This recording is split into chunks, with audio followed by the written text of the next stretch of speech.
নমস্কার, আমি জ্যোতিষ সম্রাট বিনয় শাস্ত্রী। আশা করি ঈশ্বরের কৃপায় আপনারা ভালোই আছেন। আজকে আমার ভিডিওর আলোচ্য বিষয় মঙ্গলের গোচর ফল। আগামী 11 মে 2026 মঙ্গল তার নিজের ঘরে ফিরছেন মেষ রাশিতে, এবং সেখানে থাকবেন আগামী 20 জুন পর্যন্ত।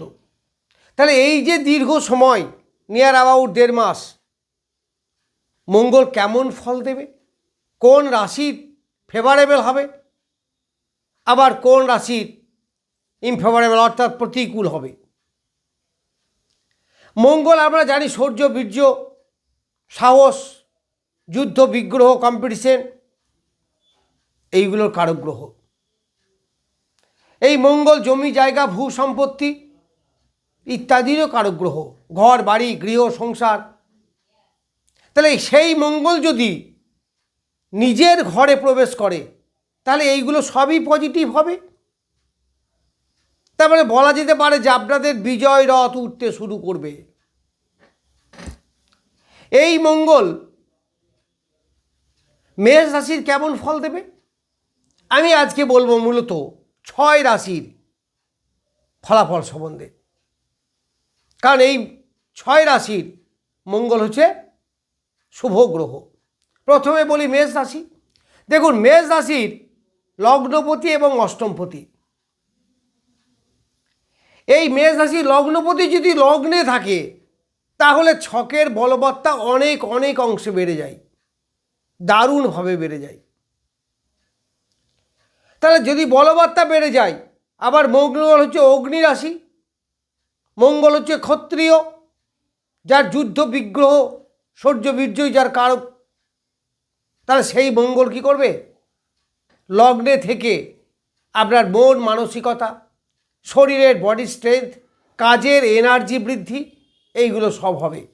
যে বাধাকে আপনি এতদিন অতিক্রম করতে পারছিলেন না, নার্ভাস হচ্ছিলেন, ভয় পাচ্ছিলেন, সেই বাধাকে আপনি খুব সহজেই অতিক্রম করতে পারবেন। এই মঙ্গল যাদের নার্ভাসনেস আছে, মানে যে কোনো কাজের প্রতি ভীতি আছে, তাদের অনেক সাহস হবে, এবং সাহসের সঙ্গে ফেস টু ফেস মোকাবেলা করার ক্ষমতা এই মঙ্গল আপনাদেরকে এই সময়ে দেবে। এই মঙ্গল জমি জায়গা ভূ সম্পত্তির কারক গ্রহ। তার সে যদি নিজের ঘরে এতই বলবান, আবার অগ্নি রাশি নিজের ঘর, তাহলে ভূ সম্পত্তি গৃহযোগ এই সময় আপনাদের অনুষ্ঠিত হতে পারে, বা জায়গা কিনতে চাইলে আপনি কিনতে পারবেন। যদি কম্পিটিশন পরীক্ষা এই সময়ে আপনার দেন, তাতে জয়লাভ করার জায়গা অনেক বেশি পাওয়া যাবে। কোর্ট কাছারি, লোন, এই সমস্ত যাদের আছে তাদের যদি এই সময়ে ফয়সালা হয়, তারা দেখবেন কোর্টে আপনার জয়লাভ করার যোগ অনেক বেশি। আবার যারা লোন আছে পরিশোধ করতে পারছিলেন না এতদিন, তারা লোন পরিশোধ করতে পারবেন। এই মঙ্গল আবার অষ্টমপতিও বটে। তাহলে অষ্টমপতি হিসাবে, অষ্টমপতি কী হয়েছে, সক্ষেত্রস্থ। তার মানে যেগুলো গুহ্যপীড়া অর্থাৎ গোপন স্থানীয় রোগ, গোপন কোনো কাজ, আয়ু বৃদ্ধি, এইগুলো হবে। বাধা বিপত্তি সেগুলো অনেকটা দূরীভূত হবে। এইবার বলি কর্কট রাশি বা লগ্ন। তাহলে কর্কট রাশি বা লগ্নে রাজ্যকারী গ্রহ হচ্ছে মঙ্গল, পঞ্চমপতি এবং দশমপতি। দারুণ উপকার হবে, সক্ষেত্রস্থ। তাহলে পঞ্চমপতি হিসেবে প্রতিভার প্রকাশ, যারা স্টুডেন্ট তাদের প্রতিভার প্রকাশ, জ্ঞান বিদ্যা বুদ্ধি বৃদ্ধি, হায়ার এডুকেশনে প্রচুর ডেভেলপমেন্ট। যারা সন্তানের পিতা তাদের সন্তানের ডেভেলপমেন্ট, যারা স্টুডেন্ট তাদের পড়াশোনায় ডেভেলপমেন্ট, প্রেম প্রীতির ব্যাপারে যথেষ্ট আকর্ষণ বাড়বে, এবং খুব আনন্দের সঙ্গে আপনারা প্রেম প্রীতিকে চালিয়ে যেতে পারবেন। অনেক নতুন প্রেম হওয়ার যোগ এই সময় দেখা যাবে। আবার দশমপতি হিসাবে মান যশ খ্যাতি প্রতিপত্তি এইগুলো হবে। কর্মের উন্নতি, কর্মে ডেভেলপমেন্ট, নতুন কোনো কর্ম পাওয়া, কর্মে যারা আছেন অলরেডি তাদের প্রমোশন হওয়া, এইগুলো সব আপনি এই সময়ে পাবেন। পিতার আর্থিক উন্নতি, এইগুলো কিন্তু এই সময় আপনার ডেভেলপ করবে। এবার সিংহ রাশি চতুর্থপতি এবং নবমপতি। তাহলে চতুর্থপতি নবমপতি যে স্বক্ষেত্রস্থ হয়, যারা মাধ্যমিক পরীক্ষা দেবে, রেজাল্ট বেরোবে, তাদের রেজাল্ট ভালো হবে, নিশ্চিত ভালো হবে। এই মঙ্গল মাতৃদেবীর শরীর স্বাস্থ্যকে ভালো রাখবে, মন মানসিকতা ভালো থাকবে, মনের স্ট্রেংথ বাড়বে, এনার্জি বাড়বে, যে কোনো কর্মের প্রতি উদ্যম বাড়বে। বাড়ি ঘর জমি জায়গা ক্রয় করলে করতে পারবেন। যারা নতুন বাড়ি তৈরি করতে চাইছেন এই সময় করতে পারবেন, খুব ভালো সময়। আপনার কর্মের স্টেবিলিটি, ভাগ্যের উন্নতিমূলক পরিবর্তন এই সময় দেখা যাবে।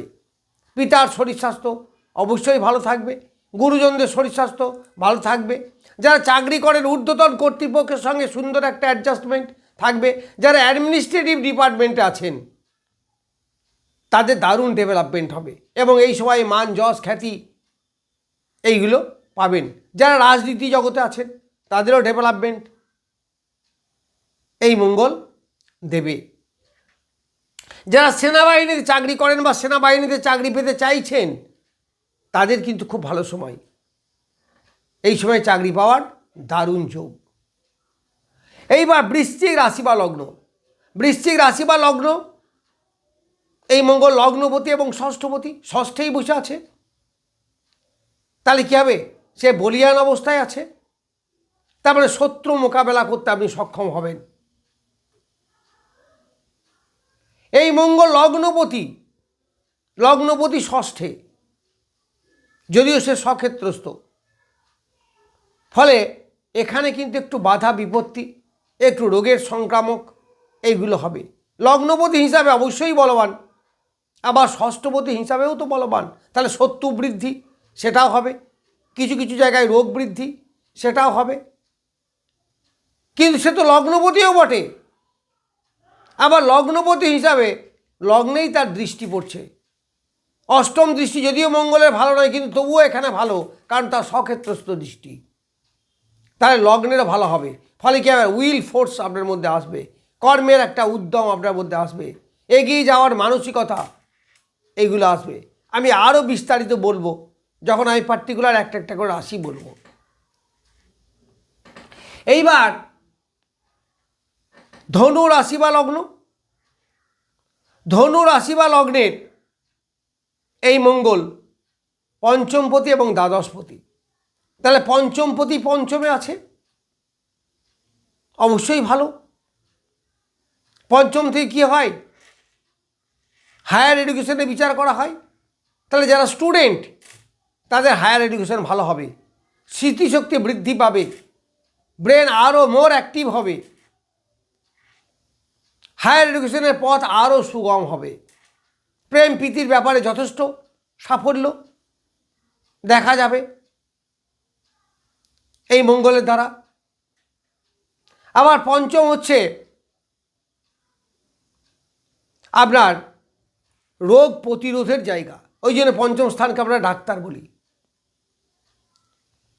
এই সময় আপনাদের যারা রোগে ভুগছিলেন তাদের রোগ মুক্তি হবে। যারা বয়স্ক লোক অনেক আছেন, অনেকেই রোগে ভোগেন, এই সময় অনেকটা রোগ থেকে মুক্তি লাভ করবেন।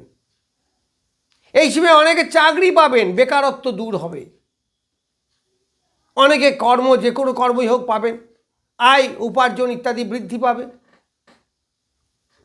একটু একটা পেটের কমপ্লেনে ভুগতে পারেন। আবার দ্বাদশপতি পঞ্চমে খুব ভালো। যারা ইনভেস্ট করে ব্যবসা করেন, ব্যবসা করতে পারবেন, ইনভেস্ট করতে পারেন, তাতে আপনার লাভ হবে, প্রফিট হবে, অবশ্যই হবে। আবার তার দ্বাদশের দৃষ্টিও আছে, ফলে দাম্পত্য জীবনের সুখ, ইনভেস্ট করে ব্যবসা করা, এইগুলো আপনারা করতে পারবেন। স্বামী স্ত্রীর মধ্যে সুন্দর একটা মধুর সম্পর্ক, শয্যা সুখ, এইগুলো আপনারা এই সময় পাবেন। যারা বিদেশে আছেন বা বিদেশে যেতে চাইছেন তাদের পক্ষে বেশ ভালো। এইবার হচ্ছে মীন রাশি বা লগ্নের দ্বিতীয় মঙ্গল, দ্বিতীয়পতি দ্বিতীয়, অর্থের প্রচুর প্রাদুর্ভাব ঘটবে, মানে আবির্ভাব ঘটবে। আত্মীয় বর্ণের সঙ্গে সুসম্পর্ক একটা বৃদ্ধি পাবে, কথার মধ্যে দিয়ে একটা ঝাঁজ থাকবে, একটা ফোর্স থাকবে, তবে মাঝে মাঝে দাঁতের প্রবলেমে একটু একটা ভুগতে পারেন। অর্থ আপনার প্রচুর উপার্জন হবে। এই মীন রাশি বা লগ্নের নবমপতিও বটে, তার দ্বিতীয় পদে দ্বিতীয় আছে, নবমপতিও দ্বিতীয় আছে। পিতার মাধ্যমে অর্থে উপার্জনের পথ সুগম হবে, বা হায়ার অথরিটির কাছ থেকে আপনি প্রমোশনের সুযোগ পাবেন। ভাগ্যের একটা উল্লেখযোগ্য পরিবর্তন, ধর্মের প্রতি আস্থা, এইগুলো আপনারা এই সময়ে পাবেন। পিতার উন্নতি, পিতার শরীর স্বাস্থ্য ভালো থাকা, এইগুলো পাবেন। এক কথায় বলা যায় নিশ্চিতভাবে অর্থ উপার্জন যথেষ্ট হবে, ব্যবসার হোক আর চাকরি হোক। যাই হোক, এই মঙ্গলের রাশি পরিবর্তনের ফলে যে 6 রাশির উপর বিশেষ প্রভাব বিস্তার করবে সেই সম্বন্ধে কিছু বললাম। নমস্কার, আজ এ পর্যন্তই।